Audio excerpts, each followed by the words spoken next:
17 የትዳር ውስጥ ትግሎች ማንን እንደምታገቡ ይወስናል። ትዳር ስለ ፍቅር ብቻ አይደለም፣ የምትመርጡት ሰው ይዞት ስለሚመጣው ነገር መረዳትም ጭምር እንጂ። እያንዳንዱ ግለሰብ የራሱ የኋላ ታሪክ፣ እምነት፣ ጠባሳና የህልውና ስልት ተሸክሞ ይመጣል። እነዚህም በትዳር ውስጥ በስውር የምትጋፈጧቸው ትግሎችን ይወስናሉ። የመጀመሪያው ወላጅ አልባ ያገባችሁ እንደሆነ ከመተሳሰር ከመተማመንና አንዳንዴም ከልክ ያለፈ በራስ መተማመን ወይም ከጥልቅ የመተው ፍራቻ ጋር ትግል ይጠብቃችኋል።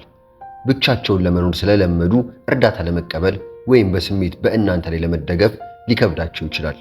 ሁለተኛ፣ ከልጅነት የስሜት ቀውስ ያላገገመ ሰው ያገባችሁ እንደሆነ በየጊዜው የሚፈነዱ የስሜት መረበሾች፣ በዝምታ የመቅጣት ዝንባሌዎች፣ ምክንያታዊ ያልሆኑ ፍራቻዎች ወይም ያልተገለጹ ንዴት ይገጥማችኋል። ምላሾቻቸው በአሮጌ ቁስሎች እንጂ አሁን ባለው እውነታ ላይ የተመሰረቱ ላይሆን ይችላሉ። ሶስተኛ፣ ህይወትን በሙሉ በስራው ዙሪያ የሚያጠነጥን ሰው ያገባችሁ እንደሆነ በስሜት ልትራቡ ትችላላችሁ። ስራ ሁልጊዜ ቀዳሚ ይሆናል። ለጊዜያቸውና ትኩረታቸው መታገል ይኖርባችኋል። አንዳንዴም ከታላቅ ፍላጎታቸው ጋር እንደምትጋሯቸው ሊሰማችሁ ይችላል። አራተኛ፣ ሁልጊዜ መመወዝ፣ ሲንቆለጳጰስ ወይም የትኩረት ማዕከል ሆኖ ያደገ ሰው ያገባችሁ እንደሆነ እርማትን ለመቀበል ሊቸገሩ ይችላሉ። ግጭት ለእነሱ እንደ ግላዊ ውድቀት ሊሰማችሁ ይችላል። ሌላኛው፣ የሀብታም ልጅ ያገባችሁ እንደሆነ ከኩራት ከእውነታ የራቁ ተስፋዎች ወይም የበላይነት ስሜት ጋር ልትታገሩ ትችላላችሁ። ችግርን የሚያውቁ ከሆነ በአስቸጋሪ ጊዜያት ላይረዷችሁ ወይም ላይደግፏችሁ ይችላሉ። እንዲሁም ጥረታችሁ ለእነሱ ትልቅ ነገር ስላልሆነ ችላ ሊባል ይችላል። ስድስተኛው፣ ልጆች ያላቸው ሰው ያገባችሁ እንደሆነ የታማኝነት ግጭቶች፣ ከቀድሞ አጋሮች ጋር ያልተፈቱ ድራማዎች እና በእናንተና በልጆቻቸው መካከል ያለውን ስሜት ሁኔታ በቋሚነት የማስተዳደር ፍላጎት ይገጥማችኋል። ቀደም ሲል የተመሰረተና ሀብታም ወንድ ወይም ሴት ያገባችሁ እንደሆነ ደግሞ ስልጣን ተለዋዋጭነት ጉዳይ ሊሆን ይችላል። እንደ ፕሮጀክት ወይም ተጨማሪ ነገር ካዩዋችሁ ራሳችሁን አስፈላጊ እንዳልሆናችሁ ከማሰብ ይልቅ ከመቆጣጠር ፍላጎታቸው ወይም ከበታችነት ስሜት ጋር ልትታገሉ ትችላላችሁ። ሌላኛው፣ በጣም ሃይማኖተኛ የሆነ ወይም መንፈሳዊ መሪውን ብቻ የሚሰማ ሰው ያገባችሁ እንደሆነ ከራስ ገዝነት ጋር ትግል ይገጥማችኋል። ውሳኔዎች ለሃይማኖት መሪዎች ሊተላለፉ ይችላሉ። በመንፈሳዊ ከመደገፍ ይልቅ በመንፈሳዊ ቁጥጥር ስር እንዳላችሁ ሊሰማችሁ ይችላል። ሌላኛው፣ ስለ ወሲብ ጤናማ ያልሆነ አስተሳሰብ ያለው ሰው እንዳገባችሁ እንደሆነ ወሲብ የማታለያ የጥፋተኝነት ወይም የወሲብ መዛባት መሳሪያ ሊሆን ይችላል። ወሲብን ለመቆጣጠር ሊጠቀሙበት ወይም እንደ መተሳሰሪያ ማሰሪያ ከማየት ይልቅ እንደ ክልክል ርዕስ ሊቆጥሩት ይችላሉ። ሌላኛው፣ ዝቅተኛ የስሜት ብልህነት ያለው ሰው ያገባችሁ እንደሆነ ሊረዷቸው የማይችሏቸውን ስሜቶች ስትገልጹላቸው ትኖራላችሁ። ይቅርታ መጠየቅ ብርቅ ሊሆን ይችላል። ብዙ ጊዜ እንደማይታዩ እንደማይሰሙና እንደማይረዱ ይሰማችኋል።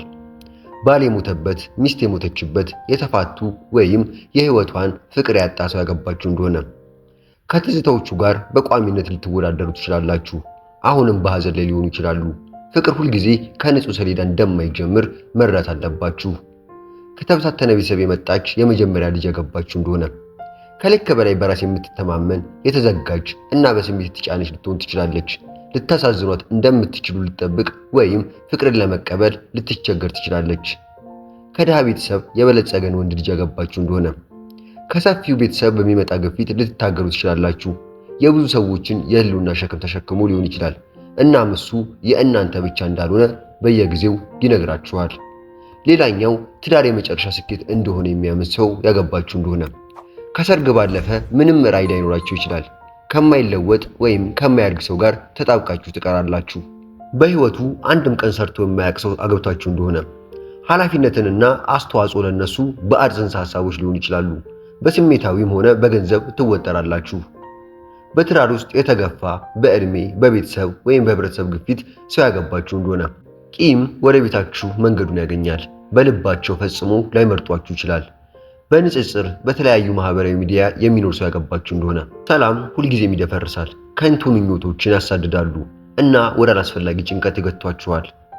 ሙሉ ማንነቱን ከባህል ወይም ከባህላዊ ልምዶች ጋር የተቆራኘ ሰው ያገባችሁ እንደሆነ ከሰፊው ቤተሰብ ከጾታ ሚናዎችና ጊዜ ያለፈባቸው ተስፋዎች ጋር የማይታዩ ውጊያዎች ልትዋጉ ትችላላችሁ። የግል ወሰኖች በባህል ስም ችላ ሊባሉ ይችላሉ። አስታውሱ፣ ንጹህ ሰሌዳ አታገቡም። ታሪክን፣ የእምነት ስርዓትን፣ የህሊና ስልትን፣ ያለፈ ህይወትን ታገባላችሁ። እናም ማንነታችሁ እያንዳንዱ ክፍል የዳነም ያልዳነም በትዳራችሁ ውስጥ ይገለጣል። ለዚህም ነው ፍቅር ብቻውን በቂ ያልሆነው።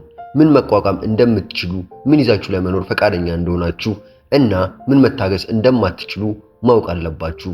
ምክንያቱም ትዳር ስለምታገኙት ነገር ብቻ አይደለም፣ ለመሸከም ፈቃደኛ ስለሆናችሁም ነገር ጭምር እንጂ። ሰናይ ጊዜ።